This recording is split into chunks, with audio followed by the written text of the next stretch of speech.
Assalamualaikum warahmatullahi wabarakatuh. Halo adik-adik semua, bagaimana kabarnya hari ini? Semoga kalian semua dalam keadaan sehat selalu ya, dan tetap semangat. Nah, sebelum kita masuk pembelajaran pada hari ini, alangkah baiknya kita terlebih dahulu awali dengan berdoa. Berdoa dimulai.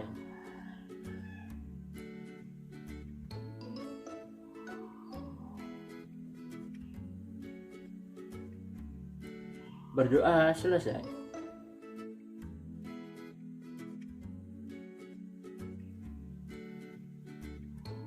Adapun dari kompetensi dasar dan tujuan pembelajaran pada sistem peredaran darah hari ini adalah sebagai berikut.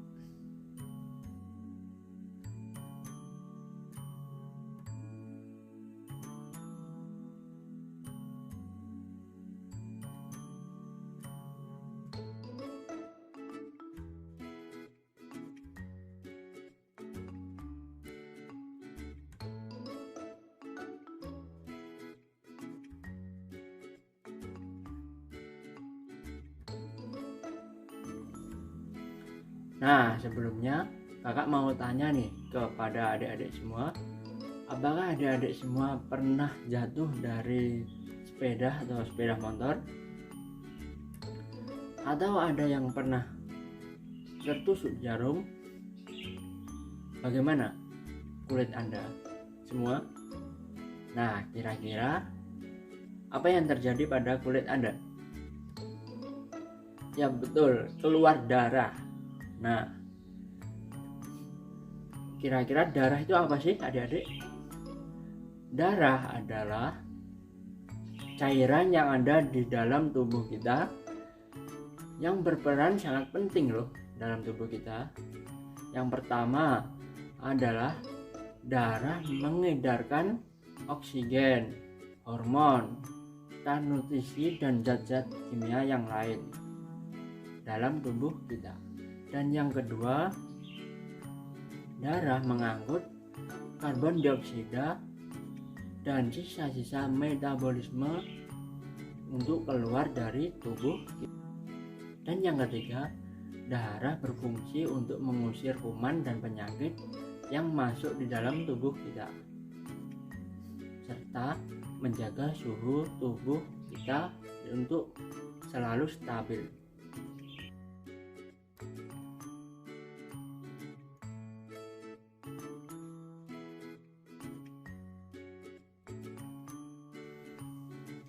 Darah dalam manusia dibagi menjadi dua komponen, yaitu yang pertama adalah plasma darah, yang kedua adalah sel-sel darah. Sel-sel darah ini dibagi menjadi tiga komponen. Yang pertama adalah eritrosit atau sel darah merah, dan yang kedua adalah leukosit atau sel darah putih, yang ketiga adalah trombosit atau keping darah.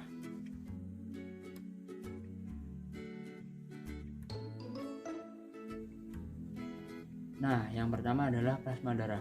Plasma darah terdiri dari 91,5%-nya adalah air dan 8,5%-nya adalah zat terlarut. Zat terlarut sendiri ada protein plasma dan zat terlarut lainnya seperti sari makanan, hormon, antibodi, dan sisa metabolisme. Dan coba perhatikan gambar di samping. Plasma darah ditunjukkan oleh cairan yang berwarna kuning.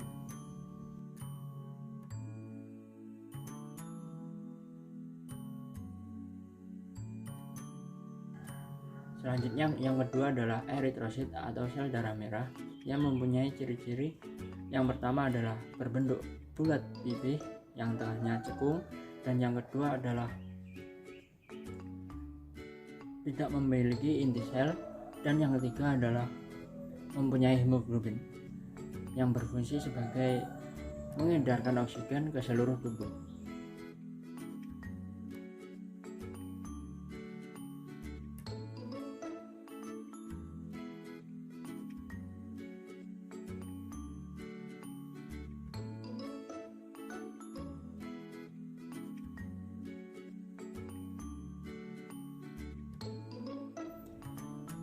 Yang ketiga adalah leukosit atau sel darah putih yang mempunyai ciri-ciri berbentuk tidak tetap atau berubah-ubah. Dan coba perhatikan gambar di samping. Leukosit bentuknya seperti eritrosit, tetapi warna dan bentuknya berbeda-beda. Ada yang bulat pipi, ada yang bulat. Nah, selanjutnya eritrosit mempunyai inti sel. Lalu selanjutnya fungsi dari eritrosit adalah mengusir kuman atau bakteri yang ada di dalam tubuh kita.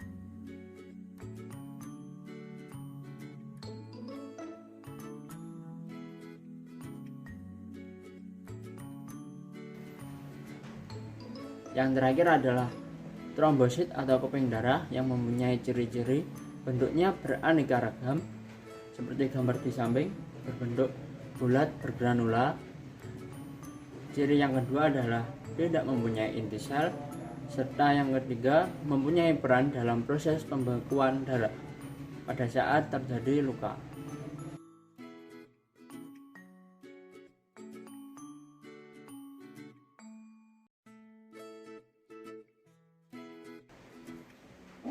Untuk menambah pemahaman kalian, coba simak video berikut ini.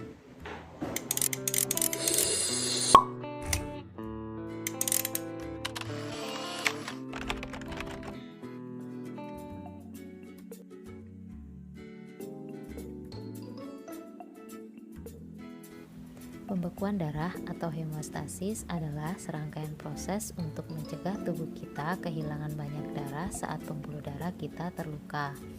Proses tersebut melibatkan banyak komponen, di mana salah satu komponen utamanya adalah trombosit atau keping darah, serta komponen-komponen lain yang akhirnya dihasilkan benang-benang fibrin untuk menutup luka.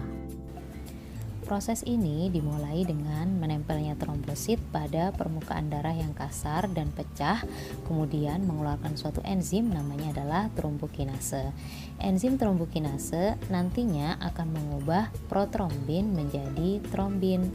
Protrombin adalah enzim yang belum aktif, jadi harus diaktifkan dulu oleh trombokinase dengan bantuan ion kalsium dan vitamin K sehingga menjadi enzim yang aktif, yaitu trombin.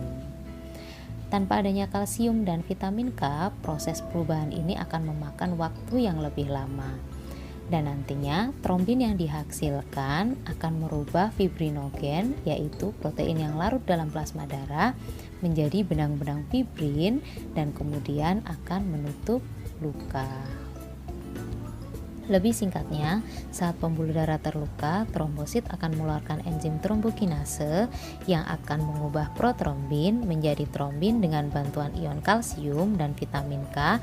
Kemudian trombin akan mengubah fibrinogen menjadi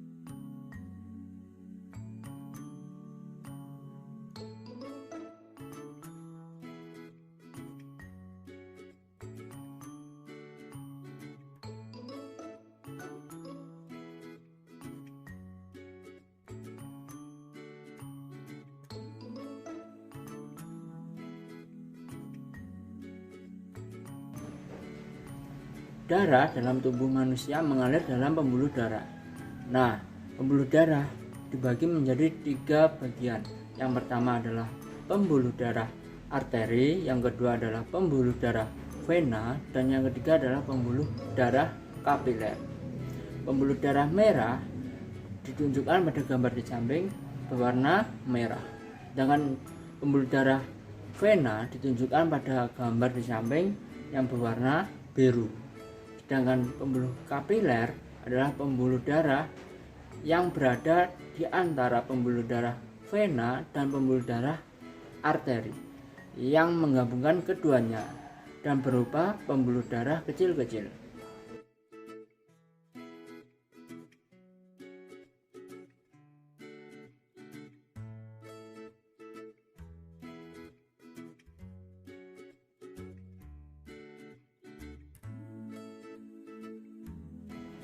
Nah, adik-adik, apakah pernah ada yang memencet luka? Apa yang terjadi? Nah, yang terjadi adalah darah yang keluar akan semakin banyak. Nah, Darah ini dapat diibaratkan sebagai zat cair yang berada pada ruang tertutup, yaitu pembuluh darah. Ketika kita memberi tekanan atau memencetnya, cairan yang ada di dalamnya akan memberi tekanan sama besar ke segala arah, yaitu darah akan keluar semakin banyak. Nah, ini seperti pada konsep yang dinamakan hukum Pascal.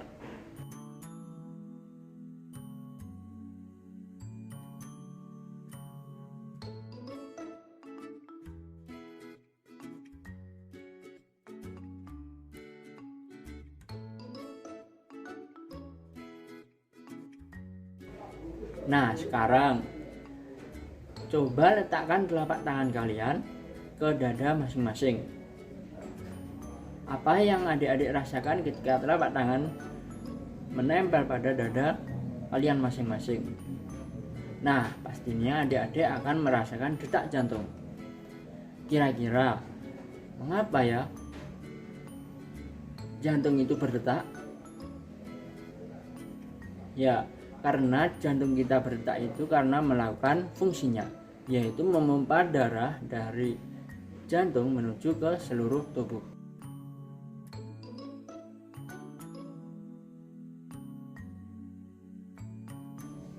Pada dasarnya, jantung manusia itu memiliki 4 bagian, yaitu yang pertama serambi kanan, yang kedua adalah bilik kanan, yang ketiga adalah serambi kiri, yang keempat adalah bilik kiri. Lalu mengapa bagian bilik itu mempunyai lapisan yang tebal? Kira-kira kenapa ya? Ya betul, karena bagian bilik itu mempunyai fungsi untuk memompa darah ke pembuluh darah.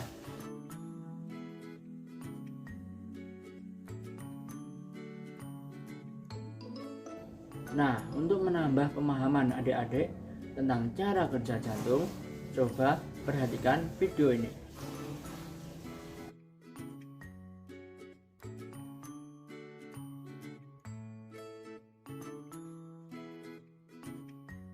This animation illustrates a single cardiac cycle, starting with the right side of the heart. In reality, of course, the two sides of the heart work together at the same time, but it is easier to understand if we look at them separately, because each side of the heart has a different function. The cardiac cycle begins as deoxygenated blood flows from the body into the right atrium via the superior vena cava and inferior vena cava. In the next phase of the cycle, the right atrium contracts, pumping blood into the right ventricle through the tricuspid valve. Once the right ventricle fills with blood, the tricuspid valve closes to prevent blood flowing back into the atrium. The right ventricle contracts, forcing the pulmonary valve to open as blood is pumped into the pulmonary artery. Blood then travels to the lungs and the pulmonary valve closes. At the same time, the right atrium relaxes, ready to accept the next intake of blood. In the lungs, the blood picks up oxygen and releases carbon dioxide. Oxygenated blood flows from the lungs into the left atrium via the pulmonary veins. The left atrium contracts to pump blood into the left ventricle through the mitral valve. Once the left ventricle has filled with blood, the mitral valve closes. Next, the left ventricle contracts, forcing the aortic valve to open, allowing blood to be pumped into the aorta and from there around the body. The aortic valve closes to prevent blood flowing back into the left ventricle, and the left ventricle relaxes, ready to accept the next intake of blood. Cardiac cycle is now complete.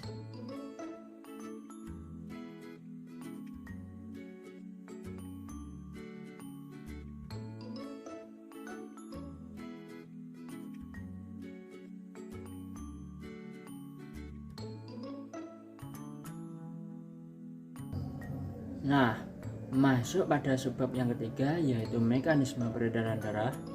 Peredaran darah manusia dibagi menjadi dua, yaitu peredaran darah kecil dan peredaran darah besar. Nah, peredaran darah kecil yaitu peredaran darah dari jantung menuju paru-paru lalu kembali ke jantung, yaitu melewati bilik kanan, lalu melewati arteri pulmonari, lalu ke paru-paru, Selanjutnya melalui vena pulmonari, lalu ke serambi kiri. Lalu selanjutnya adalah peredaran darah besar, yaitu peredaran darah dari jantung menuju ke seluruh tubuh lalu kembali ke jantung. Bagian-bagian yang dilewati adalah bilik kiri, lalu pembuluh darah arteri, lalu masuk ke jaringan tubuh, lalu masuk kembali ke jaringan pembuluh darah vena, lalu masuk ke jantung melalui serambi kanan.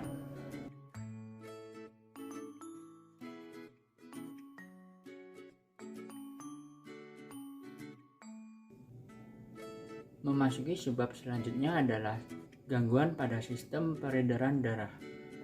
Nah, coba adik-adik simak pada berita yang kakak kasih berikut ini.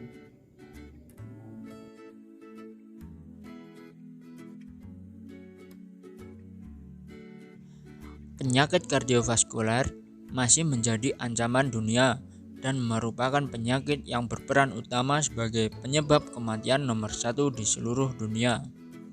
Data Organisasi Kesehatan Dunia menyebutkan lebih dari 17 juta orang di dunia meninggal akibat penyakit jantung dan pembuluh darah.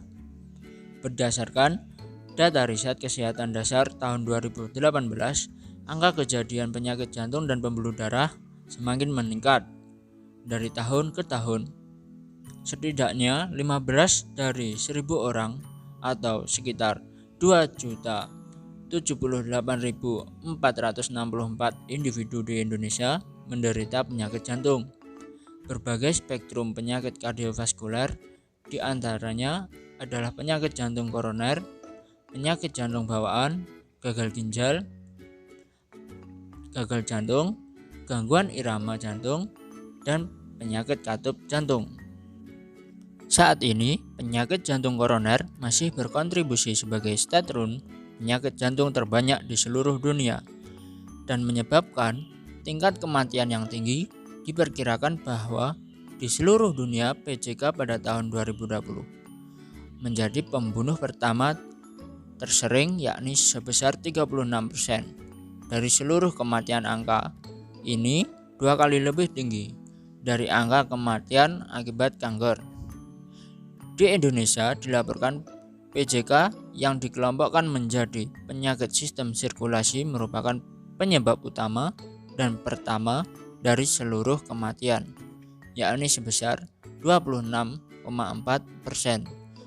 Angka ini 4 kali lebih tinggi dari angka kematian yang disebabkan oleh kanker, yaitu 6%. Dengan kata lain, lebih kurang 1 di antara 4 orang meninggal di Indonesia adalah akibat PJK atau penyakit jantung.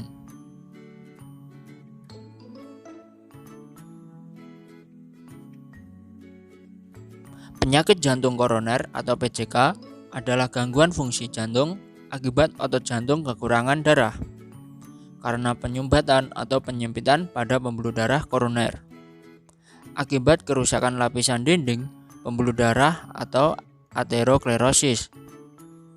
Tanda dan gejala khas PJK adalah keluhan rasa tidak nyaman di dada atau nyeri dada angina yang berlangsung selama lebih dari 20 menit saat istirahat atau saat aktivitas, yang disertai gejala keringat dingin atau gejala lainnya seperti lemah, rasa mual, dan pusing.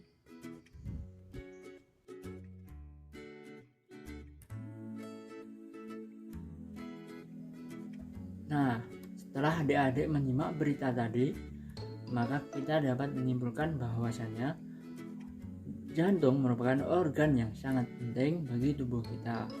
Apabila semua penyakit menyerang jantung, maka harus segera ditangani dengan tepat. Apabila tidak ditangani dengan tepat, maka jantung akan mengalami gangguan.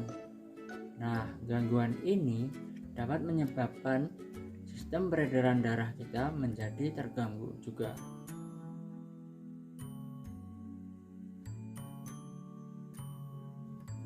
Nah, ada 5 cara untuk menjaga tubuh agar tercegah dari penyakit jantung koroner. Yang pertama adalah berolahraga secara rutin, dan yang kedua adalah menghindari stres berlebih, dan yang ketiga adalah tidak merokok, dan yang keempat adalah selalu menjaga berat badan secara ideal, dan yang kelima adalah untuk selalu tidur dengan teratur. Nah, apabila kita memiliki kualitas tidur yang baik, maka jantung dan tubuh kita akan bekerja secara minimal dan berdampak baik pada tekanan darah kita. Maka adik-adik selalu tidur yang cukup ya, supaya jantung kalian agar selalu dalam keadaan sehat selalu.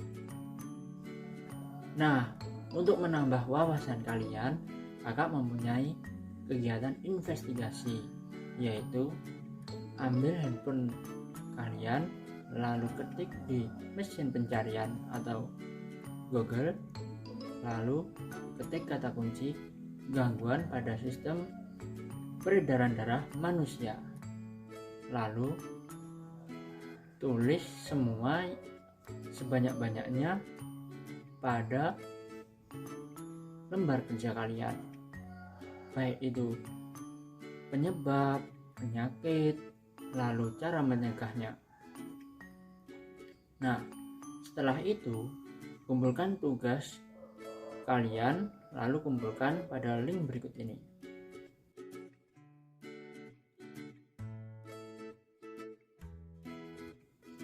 Nah, kita tadi sudah mempelajari banyak materi tentang sistem peredaran darah manusia.